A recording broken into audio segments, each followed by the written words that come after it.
کچھ گناہ ایسے بھی ہوتے ہیں جن کو کبھی اللہ معاف نہیں کرتا. اللہ کے نبی صلی اللہ علیہ وسلم نے فرمایا شہید کے سارے گناہ معاف کر دیے جاتے ہیں. جتنے بھی شہید سے اگر کچھ گناہ ہو گئے نا اور وہ اللہ کے راستے میں شہید ہو گیا تو اس کے سارے گناہ معاف کر دیے جائیں گے. لیکن اگر کسی کا قرضہ اس کے اوپر ہوگا تو وہ بھی معاف نہیں کیا جاتا ہے.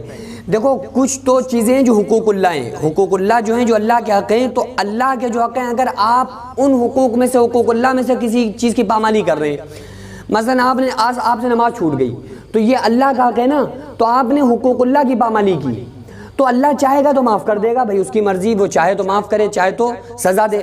دیکھو نیک کاموں پہ اللہ کا وعدہ ہے کہ اللہ بخش دے گا, برے کاموں پہ وعدہ نہیں ہے. چاہے گا تو بخشے گا, چاہے گا تو سزا دے گا. تو اگر آپ سے کوئی حقوق اللہ میں سے کچھ پامالی ہو گئی, نماز چھوٹ گئی, روزہ چھوٹ گیا, تو یہ آپ کے اور اللہ کے درمیان ہے. اگر اللہ چاہے تو معاف کرے, چاہے تو سزا دے. لیکن جو حقوق العباد ہے, بندوں کے حق جو ہیں, اگر بندوں کے حقوق میں سے آپ نے کسی ایک کا کوئی حق مار لیا تو جب تک وہ بندہ معاف نہیں کرے گا, جب تک اللہ معاف نہیں کرے گا. مثلا بڑا چھوٹا سا لگتا ہے نا کسی کو گالی سنا دینا. آپ نے کسی کو گالی دی تو اب آپ نے اس کے دل کو دکھایا ہے, تو اس کا دل آپ کی وجہ سے دکھا, تو اگر جب تک وہ آپ کو معاف نہیں کرے گا تو جب تک آپ کو اللہ تعالیٰ بھی معاف نہیں کرے گا. آپ ایک نہیں 1,00,000 بار توبہ کر لو, اللہ تبارک و تعالیٰ جب معاف کرے گا جب وہ بندہ آپ کو معاف کر دے, کیونکہ یہ آپ نے حقوق اللہ کی پامالی نہیں کی ہے بلکہ حقوق العباد کی پامالی کی ہے. تو اسی کے لیے آقا علیہ الصلوۃ والسلام کا آخری جو فرمان تھا کیا تھا؟ آپ نے فرمایا اے میری امت والوں, میں دنیا سے جا رہا ہوں اور 23 سالہ زندگی بسر کر کے جا رہا ہوں, ایک پیغام دے کے جا رہا ہوں, الصلاۃ, نماز نہ چھوڑنا. دیکھو جب کسی انسان کا جو آخری وقت ہوتا ہے نا, اس وقت اس کی کوئی بھی تمنا ہو اس کی پوری کی جاتی ہے, ضرور اس کی بات مانی جاتی ہے. یار ہم نے اپنے نبی کی آخری بات کو بھلا دیا.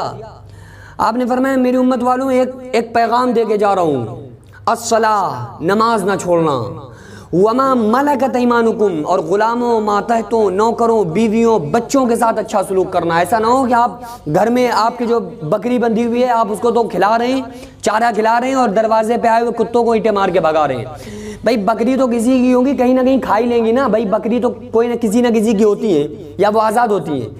آپ بکری کو نہیں کھلاؤ گے کوئی بات نہیں, وہ اپنے گھر جا کے کھا لے گی.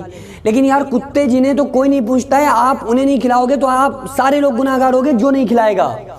تو کتوں کو اینٹیں مار کے بھگا رہے ہو, یہ قیامت کے دن پوچھا جائے گا کہ آپ نے اس جانوروں کے حق ادا کیوں نہیں کیے تھے. شوہر سے پوچھا جائے گا بیوی کے حق ادا کیوں نہیں کیے تھے, بیوی سے پوچھا جائے گا شوہر کے حق ادا کیوں نہیں کیے تھے. تو یہ جو سسٹم ہے نا انسان کے اوپر جو حقوق ہیں, ان حقوق کی پامالی ہرگز مت ہونے دو.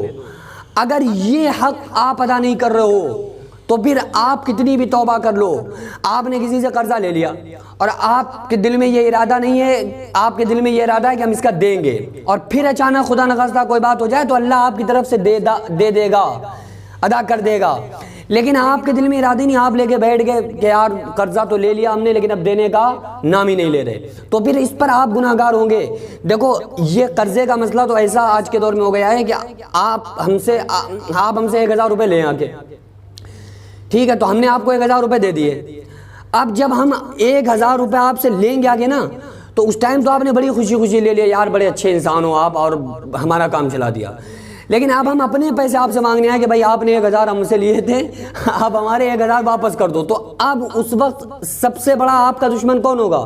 میں ہوں گا. آپ کہو گے ارے تسلی نہیں ہے یار, ذرا سی ایک دن رک نہیں سکتے ہو, تو پھر برائی پڑ جائے گی کہ یار بتاؤ ایک دن رک نہیں سکتے.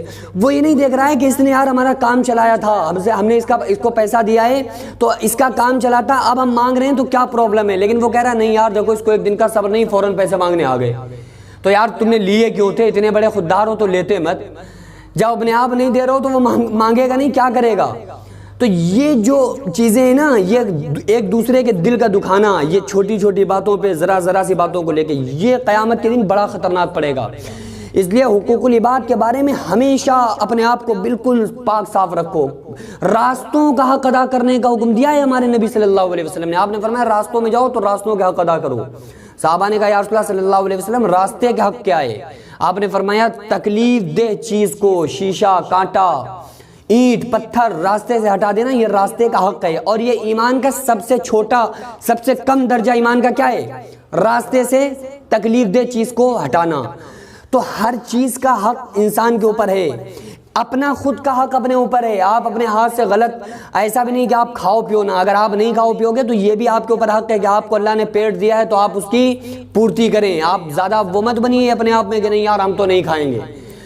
تو یہ آپ کو کھانا، یہ آپ کا آپ کے اوپر بھی حق ہے یار، جس اللہ نے آپ کا حق، آپ کی جان پہ آپ کا حق رکھا ہوا ہے تو وہ دوسروں کے لیے نہیں رکھے گا۔